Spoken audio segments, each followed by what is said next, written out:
Hello students, welcome again at Hemdisha classes. This is Heman going to explain you lesson number 2 2B from first flight standard 10th class 10th. The name of the poem is A Tiger in the Zoo. Poet is Leslie Norris. Such a beautiful poem. Once again, I would like to explain line by line. Once again, I would request you to open your book, go through line by line, so you will be able to understand completely, so you won't have to face any problem while mugging up the answers of this question, of these questions of the poem, and you will be able to achieve like anything. तो विद्यार्थियों, आपका एक बार फिर स्वागत है हेमदिशा classes में। मैं हेमंत आपको अ टाइगर इन द जू first flight 10th class CBSE book में से लेसन नंबर 2B की ये कविता पढ़ाने जा रहा हूँ। एक बार फिर से कविता का शीर्षक a tiger in the zoo by Leslie Norris. ये कविता पढ़ने से पहले मैं आपको बहुत अच्छी बात बताना चाहूँगा कि इसमें जैसे कि आप समझ रहे होंगे कि टाइगर लिखा है मतलब शेर से संबंधित कोई बात है, और जू मतलब चिड़ियाघर। इसमें कवि ने ये प्रदर्शित किया है, दो शेरों में कंपैरिजन किया है कि चिड़ियाघर में रहने वाला टाइगर और स्वतंत्र रूप से नेचुरल वातावरण में घूमने वाला टाइगर, इनमें क्या फ़र्क होता है, क्या कंपैरिजन है। तो ये अपने को इस कविता में बहुत अच्छी तरह समझाया गया है। आइए हम लाइन बाय लाइन जाएंगे, लेकिन फिर भी पढ़ने से पहले before you read this poem, contrast a tiger in the zoo with the tiger in natural habitat. The poem moves from the zoo to the jungle and back again to the zoo. Read the poem silently once and say which stanzas speak about a tiger in the zoo and which one speaks about the tiger in jungle. This poem is having its own very great meaning, which will be able to explain you each and everything. तो पढ़ने से पहले आइए इस कविता में चिड़ियाघर में रहने वाले बाघ का या शेर का और जंगल में अपने प्राकृतिक परिवेश में रहने वाले बाघ के व्यवहार का विरोधाभास दिखाया गया है, कंपैरिजन है। यह कविता चिड़ियाघर से जंगल की तरफ और फिर वापस चिड़ियाघर की तरफ घूमती है। एक बार शांति से, सुकून से, आनंद से इस कविता को पढ़िए और बताइए कि किस छंद में बाघ चिड़ियाघर में हैं और किस में बाघ या शेर जंगल में हैं। He stacks in his vivid stripes.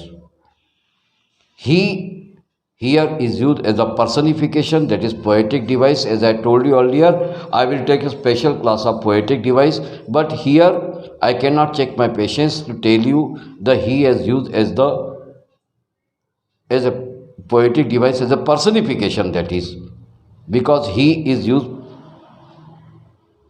as a human for unhuman, so he is the personification in poetic device. So once again I would like to go through this line.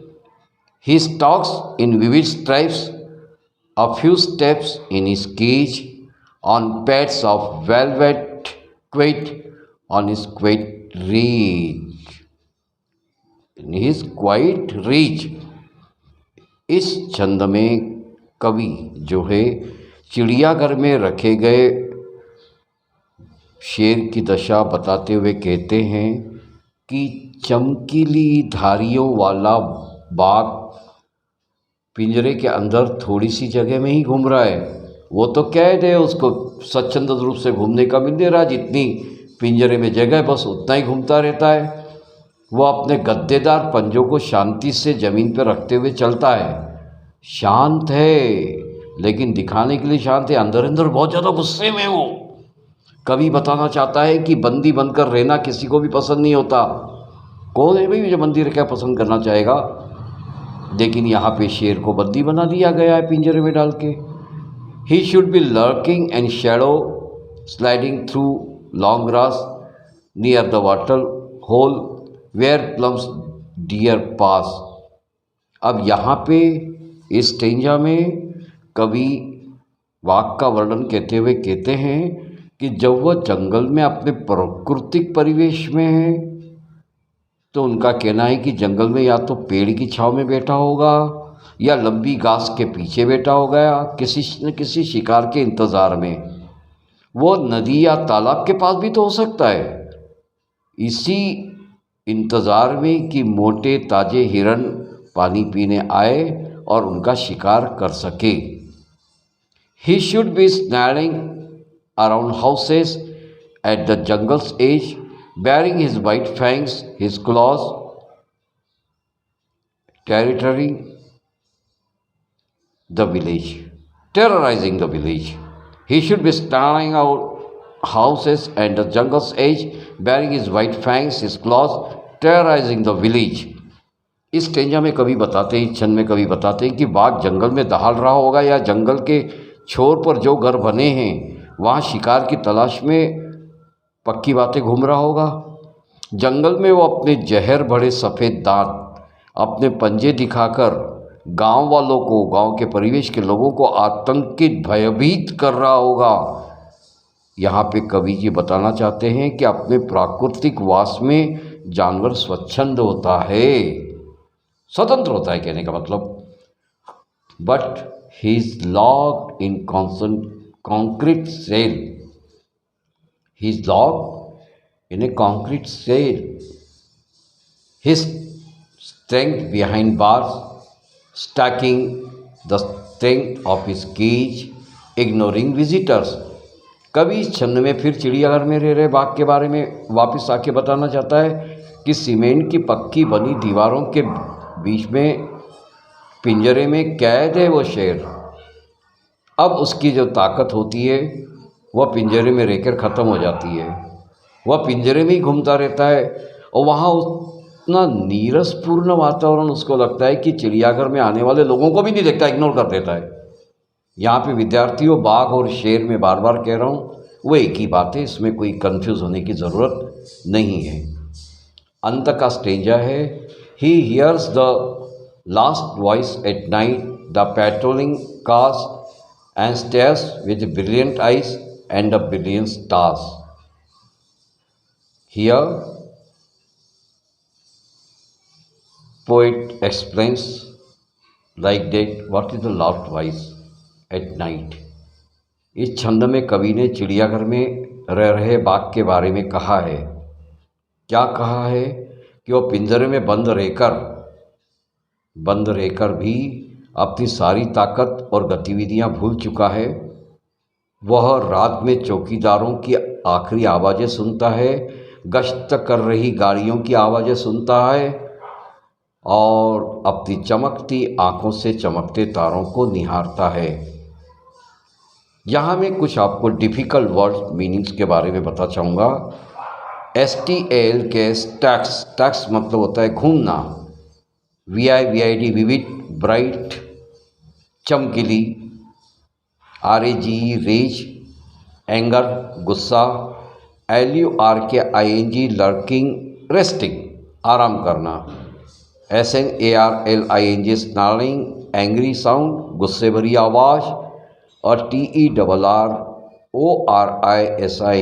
Terrorising स्कैरनिंग मतलब भयभीत कर डालना, आंतरिक पूरी तरह से आतंकित कर डालना।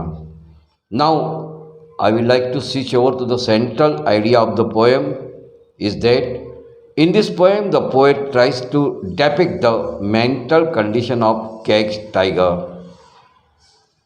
He compares the life of a tiger in the zoo with its life in the natural habitat. The poet conveys an important message that the wild animals should be in their natural habitat. This is the central idea of this poem. Now, let us have a look of few question answers. And before needed, not question answers. Before that, we should think few lines about this poem. Read the poem again and work in pairs for group to do following tasks. Find the words that describe the movements of actions of tiger in cage in the wild. Arrange them into two columns. Find the words that describe the two places and arrange them into two columns. Now try to share ideas about how the uses word and image to contrast two situations. ये कविता फिर से पढ़ो और देखिए आपको इसमें बहुत confidence आएगा। जोड़े में या समूह में एक काम कीजिएगा, आप ऐसे शब्द ढूंढिए जिसमें बाघ के पिंजरे में और जंगल में घूमने के कार्य का वर्णन दिखाया है। इन दो भागों में लिखो आप, ठीक है। और ऐसे शब्द ढूंढो जिसमें दोनों जगह का वर्णन किया गया है, उन्हें दो भागों में लिखिए। अपने विचार लिखिए और कवि ने किस तरह के शब्द और आकृतियाँ इस्तेमाल किए दोनों परिस्थितियों के विरोधाभास को दर्शाने में। आंसर इसका है, देखिए मैं आपको बताता हूँ। Movements and action of A tiger. अपनी कॉपी पे बीचों बीच में एक लाइन कीजिएगा, एक पेज के ऊपर लेफ्ट साइड में लिखिए इन केज और इन द केज, और राइट साइड में लिखिए in the wild. Number 1, stalks few steps of his cage, और इसी के साथ नंबर 1 राइट साइड में इन द वाइल्ड के कॉलम में लिखिएगा lurking in the shadow. Second line के लेफ्ट साइड में लिखिएगा क्वाइट रीच, राइट साइड में लिखिए, ये तो लेफ्ट साइड में लिखा था क्वाइट रीच, राइट साइड में लिखिए स्लाइडिंग थ्रू लॉन्ग ग्रास। फिर लेफ्ट में थर्ड पॉइंट लिखिएगा locked in a concrete cell, और राइट में थर्ड पॉइंट लिखिएगा स्नैरलिंग अराउंड हाउसेस। फिर फोर्थ लाइन लेफ्ट में लिखिएगा stalking the length of his cage, और फोर्थ लाइन राइट साइड में लिखिए baring his white fangs his claws. Ignoring visitors, ये 5वीं लाइनें हैं लेफ्ट साइड में, और राइट साइड में 5वीं लाइनें टेरराइजिंग द विलेज। इनके अर्थों में आपको समझाता हूँ। बाघ के पिंजरे में और जंगल में घूमने का कार्य करने का वर्णन। देखिए लेफ्ट साइड के पिंजरे में और राइट साइड के में जंगल में। इसका पहला पॉइंट था पिंजरे में कुछ कदम चलना और राइट साइड में छाया में आराम करना। दूसरा पॉइंट था लेफ्ट साइड में शांति से गुस्सा दिखाना और राइट साइड में लंबी घास में छिपना। तीसरा पॉइंट है पिंजरे में पक्की दीवारों में बंद, और तीसरा पॉइंट है जंगल में की कॉलम में घरों के चारों तरफ दहाड़ना। चौथा पॉइंट है लेफ्ट साइड में पिंजरे की लंबाई नापना, और चौथा पॉइंट जंगल में के कॉलम में है राइट साइड वाले अपने नुकीले दांत पर पंजे दिखाना। पांचवा पॉइंट है लेफ्ट साइड में पिंजरे में के कॉलम में जो आगंतुक लोग होते हैं, मतलब बिना पहचान के लोग जो देखने आते, जू में मिलने आते, शेर वगैरह को देखने, उनको आगंतुक भी बोला जाता है। और उनको न देखना और ध्यान हटा देना और चमकते हुए तारों को निहारना।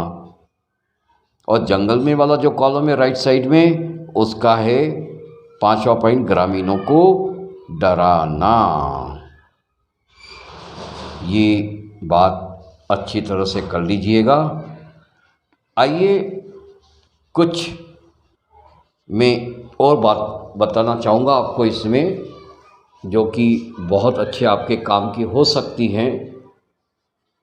Notice the use of a word repeated in this line as this: on paid of velvet quite, on is quite rich, first and secondly, and stares with his brilliant eyes at the brilliant stars. What do you think in the effect of this repetition? इन पंक्तियों में शब्द जो दोबारा उपयोग किए गए उन पर ध्यान दीजिए। जैसे गद्देदार पंजों को शांति से जमीन पर रखता हुआ है, शांत है पर गुस्से में है बाघ। और सेकंड पॉइंट, अपनी चमकीली आंखों से चमकते हुए तारों को निहारता है। दोबारा उपयोग किए गए शब्दों का क्या असर है? इसका आंसर है repetition of word quite expresses the intensity of tiger action. Second, repetition of word brilliant expresses the anger and brightness in the eyes of the tiger. It has an effect of shining stars also.